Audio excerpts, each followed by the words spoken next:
May posted photos ang TV host actress na si Kim Chu nung Kapaskuhan. Sa larawan ay makikita siyang nag-e-enjoy sa stunning resort.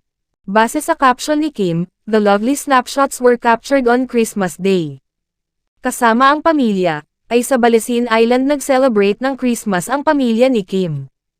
Pawang positibong komento naman ang mga mababasa sa comments section ng IG ni Kimi. All I want for Christmas is Chu. Sadyang burado na nga sa isipan ni Kim ang pangalan ng ex-boyfriend na si Sian Lim. Walang pagbati ng Merry Christmas mula sa aktres, at ni hindi rin ito itinagman lang ang name ni Sian para batiin. Samantala, kung kailan hiwalay na, saka ang post ni Sian ng mga throwback photos nila ni Kim.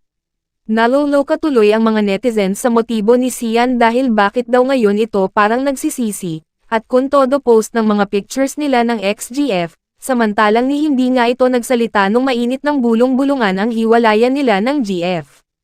Feeling tuloy ng iba, ginagamit lang ni Sian ang mga pictures nila ni Kim, para makakuha ng mga likes at followers sa Facebook at Instagram.